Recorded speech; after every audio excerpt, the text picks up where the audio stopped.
నమస్తే అండి.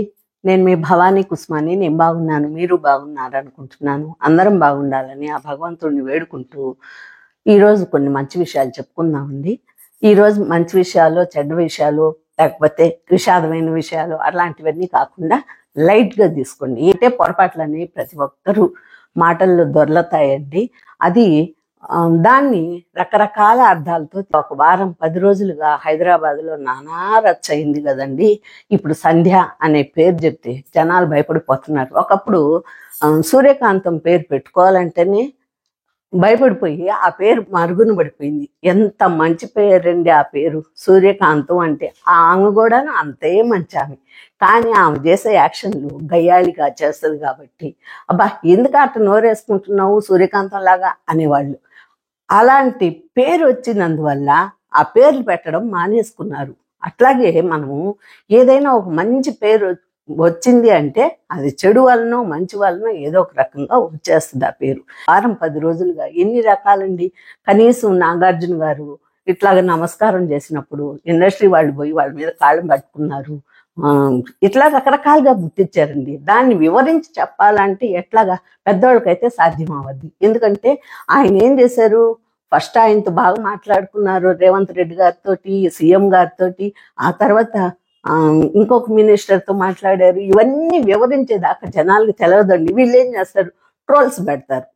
ఒక రీల్ తీసుకుంటారు, ట్రోల్స్ పెట్టి నాగార్జున పోయి ఆయన కాళ్ళ మీద పడ్డాడు, ఆయన కన్వెన్షన్ హాల్ కూల్చేసినందుకు అట్లాగా రకరకాలుగా పెట్టారు. తీరా చూస్తే వాస్తవం లేకపోతే ఏదే ఉంటుంది. అట్లాగే ఏదైనా కూడాను మనం గనక కొంచెం గనక సక్సెస్ఫుల్లోకి వచ్చేసాక అప్పుడు అందరు కళ్ళల్లో పడతారు. ఈ సెలబ్రిటీలు అనే వాళ్ళు కూడాను అంతేనండి. వాళ్ళంతా బయట ప్రపంచానికి తెలవనంత వరకు ఎవరు బాధల్లోకి రారు. ఒకసారి వచ్చాక ఇంకా వాళ్ళ జాగ్రత్తలో వాళ్ళు ఉండాలి. ఇక ఇది ఏమంటారంటే పెరుగుట విరుగుటకే అంటారు. పెరుగుట విరుగుటకే అంటే దీని మీనింగ్, అసలు మీనింగ్ ఏంటంటే, మునగ చెట్టు అనుకోండి. ఆ మునగ చెట్టు త్వరగా పెరిగిపోద్దండి. ఒక మంచి గాలి వాన వచ్చింది అనుకోండి, ఆ చెట్టు పళ ఇరిగిపోద్ది. ఎందుకంటే ఎంత తొందరగా వస్తుందో ఆ చెట్టు అంత సున్నితంగా కూడా ఉంటుంది అది. ఈ మునగ చెట్టు లాంటి వాళ్ళు వీళ్ళు త్వరగా పైకి వచ్చేసాక ఒక స్టార్డమ్ వచ్చేస్తుంది. ఈ పేరు వచ్చినప్పుడు ఇక ఈ యజమాని ఉన్నాడు కదండి, మునగ చెట్టు యజమాని తెలియగల వాళ్ళైతే ఆ మునగ చెట్టుని ఇంచేస్తుంటారండి ఎదగనీయకుండా. పెద్దగా ఇంచేస్తే మొదలు దిట్టంగా ఉంటుంది, ఆ తర్వాత బాగుంటుంది.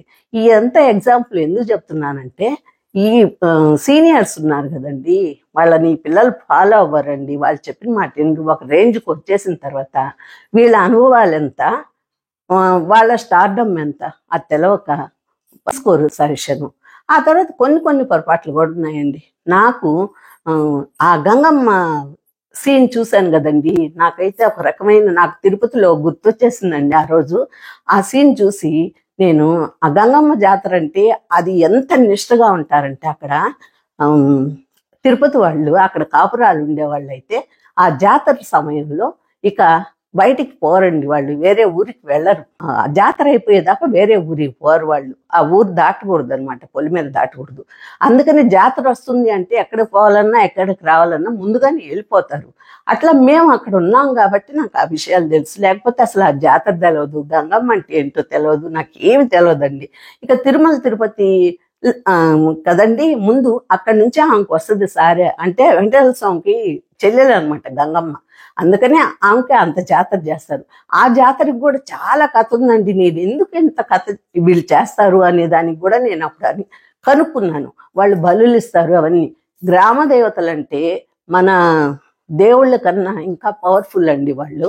అందుకని మనం ఎప్పుడైనా చూడండి, మన పెళ్ళిళ్ళు కానీ ఏదైనా చెయ్యాలనుకున్నప్పుడు మన హిందూ సాంప్రదాయంలో గ్రామ దేవతలకు పూజలు చేసుకుంటారు. ఇక అమ్మవార్లు వచ్చినా లేకపోతే ఇంకేమన్నా వచ్చినా అలాంటప్పుడు కూడాను అంబలు పోస్తామని అదని ఇదని మొక్కుకుంటుంటారు. ఇది సాంప్రదాయకంగా ఎప్పటి నుంచో వస్తుంది. ఇట్లా ఈ గంగమ్మ అనే ఆమె ఎందుకు ఇట్లా చేసింది అంటే, ఒక రాక్షసుని చంపేయడానికి ఫుల్గా ఒక స్టోరీ ఉందండి దాని గురించి. అంత పవర్ఫుల్ అయిన అమ్మవారికి వీళ్ళు పోయి అక్కడ పూజలు చేసుకోవాలి.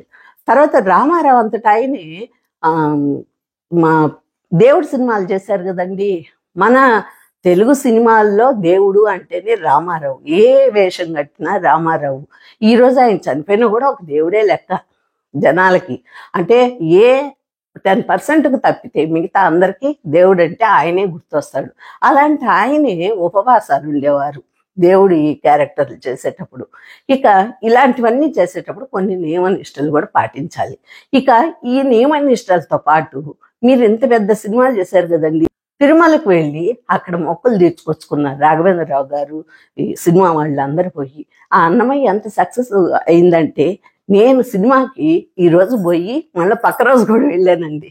నాకైతే కొంచెం పట్టుంది ఈ దేవుళ్ళ గురించి, వాళ్ళ గురించి అన్నీ తెలుసు కాబట్టి నేను ఆ మూవీ చూసి చాలా అసలు ఇంప్రెస్ అయిపోయానండి. నాకైతే భలే నచ్చింది ఆ సినిమా. నేను ఏ రోజు కూడా దేవుణ్ణి ఒక రామారావు గారు తప్పితే ఇంకెవరిని ఊహించుకోలేదు నేను.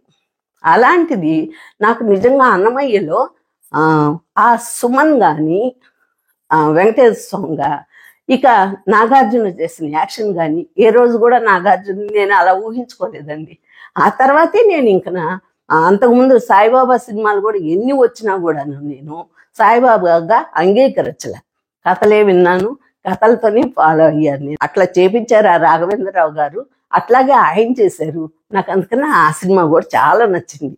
ముందు ముందు సినిమాలు అయితే నేను విన్నానే కానీ చూడలేదండి ఆ సినిమాలు. ఎందుకంటే నేను బాబాని ఊహించుకోలేకపోయాను. ఆయన అందంగా ఉంటాడు, అందంగా ఉండడు, అవన్నీ నాకు సంబంధం లేదండి. ఆయన కథ చదివి నేను ఆయన మహిమలు తెలుసుకొని అవన్నీ చేశానండి. ఇక నేను ఈ విషయం అల్లు అర్జున్ గురించి నేను ఎందుకు చెప్తున్నానంటే, ఈ అబ్బాయి తెలిసి తెలవక, అంటే కొంచెం, అంటే వాళ్ళు ఒక అద్దాల మేడలో బతికిన వాళ్ళండి. మాస్గా బయట ప్రపంచం చూసి ఇవన్నీ పెరగలేదు. ఎందుకంటే ఒక లగ్జరీ లైఫ్లో ఉండి కష్ట నష్టాలు తెలవకుండా పెరిగిన వాళ్ళు కదా. ఎలా ఉంటుంది బయట ప్రపంచం అనేది తెలవక అబ్బాయి ఏదో కుతూహలంతో పోయి చూశాడు. అది జరగకుండా అనుకోకుండా జరిగింది. వీళ్ళ తప్పిదమో వాళ్ళ తప్పిదమో ఒక మధ్య తరగతి వాళ్ళు పోయి ఇప్పుడు మేము ఇక్కడ మాల్స్లోనే లేదండి అంత టికెట్. అలాంటిది ప్రమోషన్స్లో అర్ధరాత్రి పోయి ఆ సినిమా చూడాల్సిన అవసరం ఏంటి, అంత డబ్బులు పెట్టి చూడాల్సిన అవసరం ఏంటి, ఆమె చనిపోవటం ఏంటి, ఇక ఈ పిల్లోడు కోమాలోకి పోవడం ఏంటి, ఇవన్నీ జరగడం అంటే ఇదంతాను కాలం అండి ఇలా నడిపిస్తూ ఉంది. వల్ల కాదు అనుకున్న పనిని కాలానికి వదిలేస్తాను. ఎందుకంటే ఆ కాలమే మనకిస్తుంది ఏదో ఒకటి రిటర్న్ అనేది. మనం అది మంచి కానీ చెడు కానీ అనుకుంటాం. తర్వాత మనల్ని ఇంత సఫర్ చేస్తున్నారు అంటే ఏదో ఒక మంచికే అని మనం అనుకోవాలి. ఎందుకంటే ఇండస్ట్రీని ఇంతలా గడగడలాడిచ్చేశారు జనాలు. ఈ సినిమా వాళ్ళనైతే ఏమి, ఈ రకంగా మినిస్టర్లనైతేనేమి రకరకాలుగా ఆడిచ్చేశారు. మీడియా వాళ్ళకి, తర్వాత యూట్యూబర్స్కి, అందరికీ డబ్బు అయిందండి. ఎందుకంటే వీళ్ళ గురించి ట్రోల్స్ చేయడం అయితే రకరకాలుగా. కానీ ఆ అల్లు అర్జున్ని తీసుకుపోయి శిఖరం మీద కూర్చోబెట్టింది ఈ జనాలే, కిందకి పడేసి తొక్కేసింది ఈ జనాలే. కాబట్టి ప్రతి ఒక్కటి మనుషులే చేస్తారండి, దేవుడు ఏమి చేయడు. కాకపోతే ఫైనల్గా ఒక టచ్ ఇస్తాడు దేవుడు. ఏంటి అది, మంచా చెడు అనేది. ఈ ఇండస్ట్రీకి ఒక మంచి కాలం వచ్చింది కాబట్టే ఇంత ఘోరం జరిగింది అని నేను అనుకుంటున్నాను.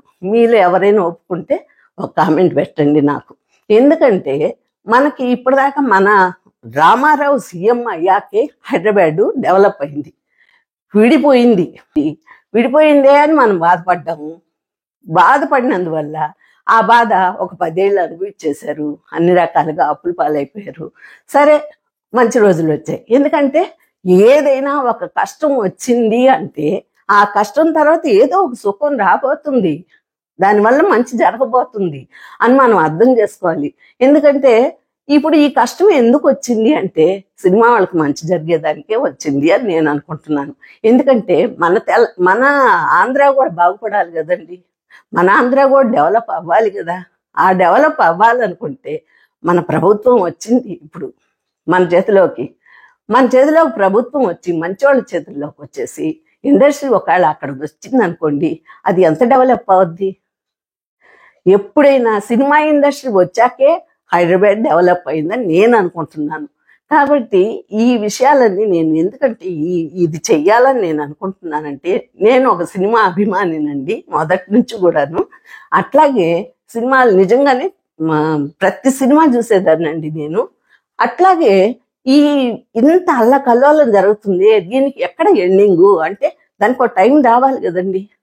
వచ్చింది వచ్చింది అధిష్టానం నుంచి వచ్చింది, దానికి ఒక సమస్యకి ఓ పక్కకు వచ్చేసింది. ఇక ఇప్పుడు ఏంటి అంటే, పిల్లి పిల్లి తగు పెట్టదీర్చిందని ఈ భాస్కర్ గారు ఉన్నారు కదా, ఇక ఆయన జాగ్రత్తలు ఆయన ఉండాలి.